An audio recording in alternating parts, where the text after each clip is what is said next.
Assalamualaikum warahmatullahi wabarakatuh.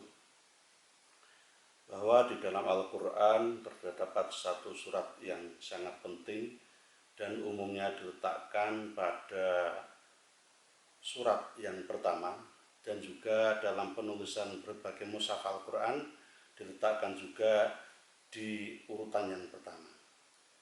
Kecuali kalau di dalam kitab Tafsir Jalalain, surat Al-Fatihah itu diletakkan di paling belakang, tetapi tetap dengan nomor 1, sementara yang paling awal di juz 1 itu diletakkan surat Al-Baqarah yang bernomor surat 2. Tetapi uniknya di dalam kitab Tafsir Jalalain itu, kata Bismillahirrahmanirrahim yang menjadi ayat pertama dari surat Al-Fatihah di sana tidak diberikan tafsiran, kecuali nanti ketika membahas kalimat Bismillahirrahmanirrahim di dalam surat ke-27, yaitu surat An-Naml.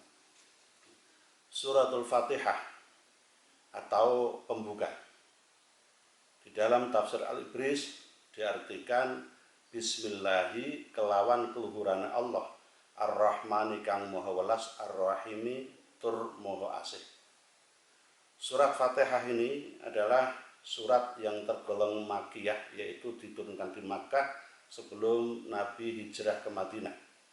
Tetapi ada juga yang menyebutkan Madaniyah.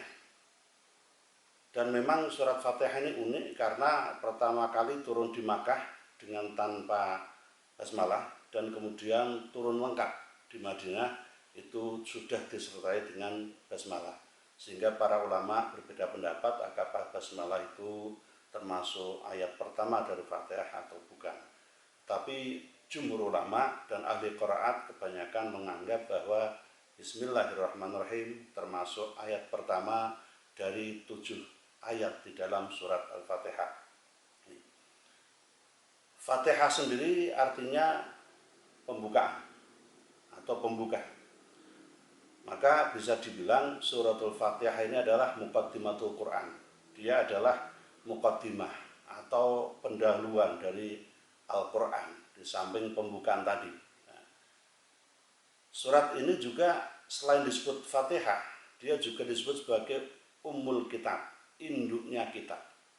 Artinya secara garis besar seluruh kandungan makna dari Al-Quran sudah dikandung di dalam surat Al-Fatihah ini. Ini secara keseluruhan. Hak-hak yang terkait dengan hak-hak Allah, kewajiban manusia dan hak manusia terhadap Allah, semuanya sudah dicantumkan di dalam suratul Fatihah walaupun hanya secara global.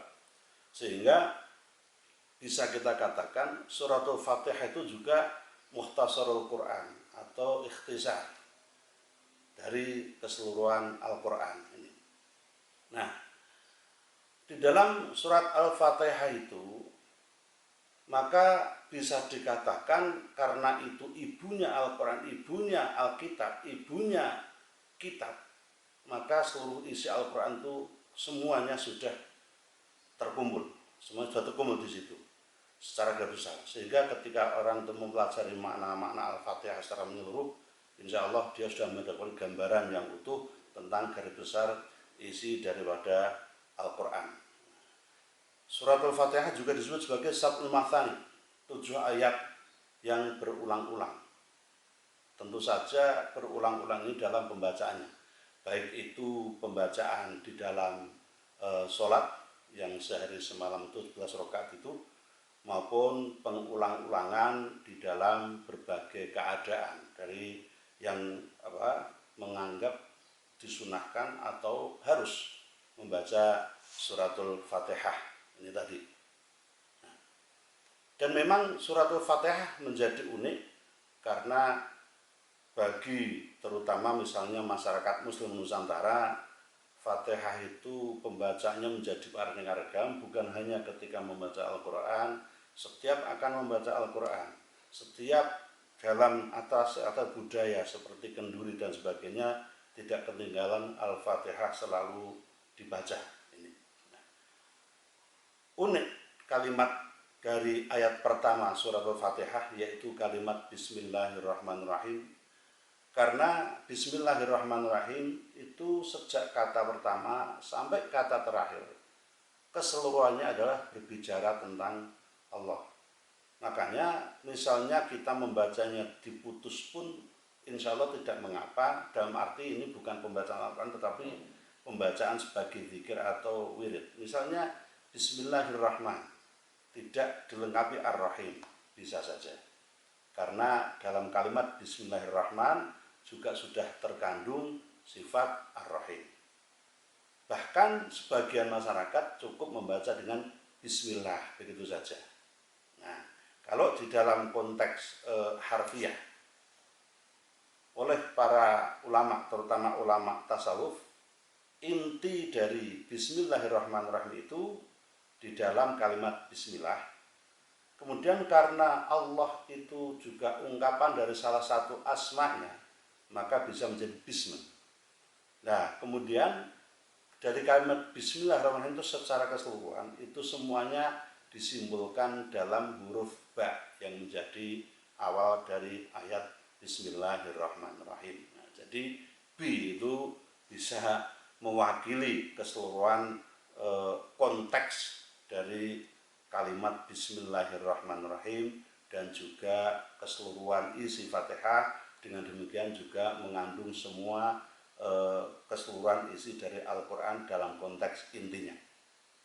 Maka kemudian oleh para ulama-ulama modern, kalimat Bismillahirrahmanirrahim yang bertumbuh pada kalimat bi itu, di huruf ba dengan titik yang di bawahnya itu, kemudian mengalami perkembangan makna baik ditinjau dari segi pengetahuan maupun sains. Tetapi kita harus sadar bahwa sains yang memang sebagian menunjukkan kebenaran isi Al-Quran bukanlah satu-satunya bukti dari kebenaran Al-Quran. Artinya, kebenaran Al-Quran tidak membutuhkan dorongan, dukungan dari sektor selain dirinya sendiri.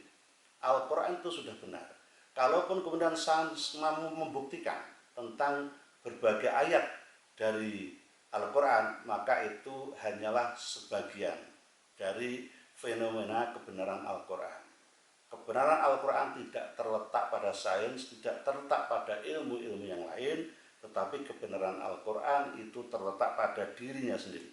Kemudian terkait dengan penjagaan Al-Quran yang dilakukan Allah itu sendiri, maka penjagaannya bukan melalui piranti-piranti di luar dirinya. Penjagaan Al-Quran itu adalah di samping dengan dirinya sendiri, maka penjagaan Al-Quran itu adalah Al-Quran dijaga dengan ritual-ritual ibadah, di mana setiap hal yang terkait dengan ritual ibadah, maka itu harus dilaksanakan oleh pembacanya, terutama pemeluk agama Islam. Nah, ini pembahasan Bismillahirrahmanirrahim dan surat Al-Fatihah sebagai langkah pembuka.